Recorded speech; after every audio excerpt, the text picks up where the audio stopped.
इस पावन पर्व पर भी आपका आना हुआ, होली चंद दिनों बाद यहाँ पर आने को है।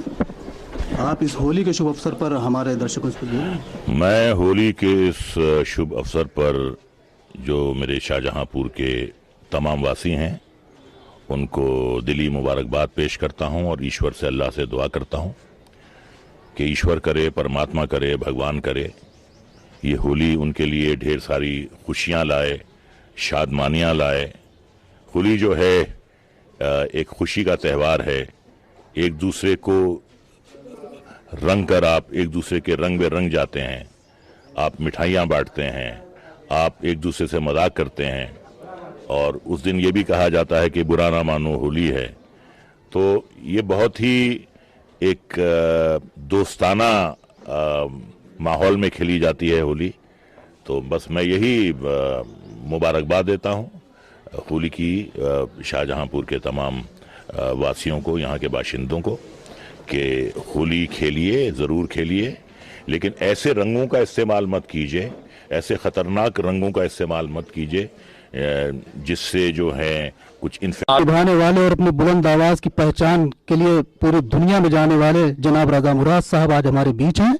वो एक शादी में शिरकत करने शाहजहांपुर तशरीफ लाए हैं। हम जानते हैं उनके इस शहीदों की नगरी शाहजहांपुर आगमन और यहाँ पर दूल्हा दुल्हन को मुबारकबाद देने के बारे में उनसे जानना चाहते हैं। जनाब, आपका हमारे चैनल में स्वागत है, इस्तकबाल है। बहुत बहुत शुक्रिया। आपको हमारे शाहजहांपुर में आकर कैसा लगा? बड़ी अपनाहियत है शाहजहांपुर से और एक मेरा बहुत ही गहरा रिश्ता है। यहाँ जिनके नाम से बहादुरगंज है, बहादुर खान की नस्ल का ही हूँ मैं। वो मेरे सकड़ दादा थे और मुझे अपनी जो 7 पुश्ते हैं सबके मुझे नाम भी याद हैं।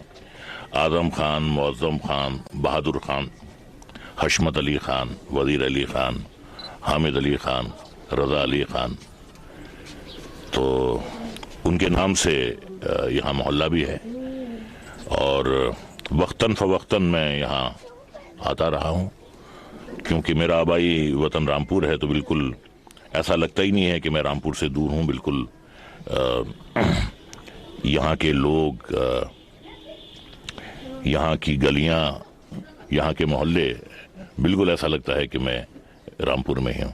और जो मेहमान नवाजी है, जो गर्मजोशी है, जिस तरीके से कल मेरा पुरतबा खैर मकदम किया गया, इस्तकबाल किया गया, तो मुझे लग ही नहीं रहा है कि मैं इस जगह से नाआशना हूँ। बिल्कुल सब अपने से लग रहे हैं।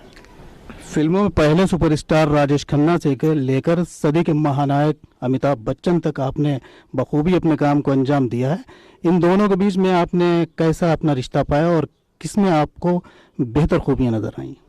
देखिए, उन दोनों में अगर बेहतर खूबियां ना होती तो फन की इतनी बुलंदियों तक नहीं पहुंच पाते। दोनों में अपनी अपनी सलाहियतें हैं। राजेश खन्ना साहब ने जो वक्त देखा है सुपरस्टारडम का, वो तो आज तक किसी ने नहीं देखा है। जो 3.5 साल उनके रहे हैं, वो तो जो हमारी 104 साल हमारी तारीख है, वो आज तक वैसा सुपरस्टारडम किसी को मिला नहीं है। जहां तक अमिताभ बच्चन का सवाल है, जंजीर से लेके आज तक वो जो बुलंद मकाम उन्हें मिला था, जंजीर से आज तक वो उस पर कायम है। और यही वजह है कि ना सिर्फ अपनी अदाकाराना सलाहियतों के दम पर, बल्कि जो एक प्रोफेशनलिज्म है उनमें, एक वक्त की पाबंदी है, वो जो उनका नेचर है, उसकी वजह से भी आज भी वो उतने ही मकबूल हैं जितने वो आज से 40 साल पहले थे। तो उनके बारे में यही कहूँगा कि नज़र नज़र में उतरना कमाल होता है, नज़र नज़र में उतरना कमाल होता है, नफस नफस में बिखरना कमाल होता है, बुलंदियों पे पहुंचना कोई कमाल नहीं, बुलंदियों पे ठहरना कमाल होता है। बहुत खूब। मुराद साहब, फिल्मी सफर में तो आपने अपनी बुलंदियां छूकर सभी को चकित कर दिया है, लेकिन कभी हमने आपको सियासी जगह भी बनाने का आपने कुछ बनाया कि कभी मंचों पर देखा गया आपको? नहीं, मैंने कोशिश की, लेकिन उन कोशिशों के बाद मुझे ये महसूस हुआ कि सियासी मैदान में आने के लिए जो सलाहियतें एक नेता में होनी चाहिए वो मुझ में नहीं है। तो मैं अपनी कमजोरियों को समझ गया। मैं अपनी कमजोरियों को समझ गया कि मैं सियासत के लायक नहीं हूं। मुझ में वो खूबियां, वो सिफतें नहीं हैं, नहीं मैं। तो मैंने हाथ जोड़ लिए हैं और जहां मैं हूं वहां मैं बहुत खुश हूं। और यहाँ पर आकर आपको दूल्हा दुल्हन को जो आपने आशीर्वाद और जो आपने इनको मुबारकबाद दी है, आप बताइए, आप पाकिस्तान से हैं, यहाँ पर हमारे हिंदुस्तान में इंडिया में आकर आपको कैसा लगा? बहुत अच्छा लग रहा है मुझे यहाँ आकर। आप चाहते हैं हमारे दोनों के मुल्कों के बीच रिश्ते ऐसे हों जैसे कि आज आप दोनों के बीच हैं? बिल्कुल, मैं तो यही चाहूँगी, अब तो और भी चाहूँगी। आप मैं पहले तो बहुत ज़्यादा शुक्रिया अदा करना चाहता हूँ कि रज़ा साहब ने हमारे शादी में शिरकत करके हमारी जो इज़्ज़त अफजाई करी है। सर से मेरे ताल्लुकात बॉम्बे से हैं। मैंने सर के साथ सीरियल भी किया था जिसमें सर ने वालिद का रोल प्ले किया था, लेकिन वो कुछ रीज़न से सारा टीवी पे था लेकिन ऑन एयर नहीं हो सका। और सर ने हमारा 2007 में FTII में क्लास ली थी हमारी एक्टिंग की, डिक्शन की, तो सर से वहाँ से ताल्लुकात हुए थे। गलती करते हैं तो मैं बाहर भी इनकी क्लास ले लेता हूँ। मुराद साहब, आपके बहुत ही यहाँ पर आशिक लोग रहे हैं, खास तौर से आपकी जो डायलॉग डिलीवरी रही है फिल्मों में, उसके लिए मैं तो देखता हूँ कि कभी भी जब आपकी फिल्में आई तो यहाँ पर नौजवान बच्चे कुछ भी हों, वो आपके कहीं ना कहीं किसी फिल्म के डायलॉग गुनगुनाते ज़रूर आए। मैं चाहता हूँ कोई आप ऐसा मकबूल डायलॉग आज हमारे चैनल के माध्यम से सुना। छोटा सा डायलॉग है, छोटा सा डायलॉग है। एक फिल्म थी हमसे ना टकराना, उसमें मैं विलन था। धर्मेंद्र साहब उसमें हीरो थे। वो किसान हैं, मैं जमींदार हूँ। मैंने उनको बांधा हुआ है, वो बेहोश हैं। मैं उनके चेहरे पे पानी छिड़कता हूँ, उनको होश आता है और वो कहते हैं मुझे क्यों बांध रखा है कुत्ते। उन्हें कुत्ते कहने का बड़ा शौक है। मैंने कहा तुम्हें आज़ाद कर देते हैं, दस्तखत कर दो। तो कहते हैं कि ये तो मैं हरगिज नहीं करूंगा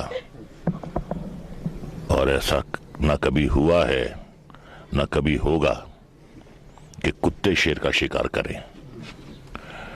मैं कहता हूं माना अजीत सिंह कि तुम शेर हो और हम कुत्ते, लेकिन कभी कभी कुत्तों के भी दिन आते हैं। इसी कड़ी में आपके जानी दुश्मन और लैला मजनू पे डायलॉग बड़े मकबूल हुए थे। मैं चाहता हूं कि कोई उसका बुलंद। हाँ, जानी दुश्मन में मैंने एक भटकती हुई आत्मा का रोल किया था। मेरी जो पतिव्रता पत्नी थी, उसने शादी की पहली रात मुझे जहर देकर मार दिया था। इतनी मोहब्बत करती थी मुझसे वो। ये बात अलग है कि बीवियां बाद में जीते जी मारती रहती हैं, लेकिन उसने पहले ही दिन मेरा काम तमाम कर दिया था। तो उसके बाद मेरी आत्मा भटकती रहती है।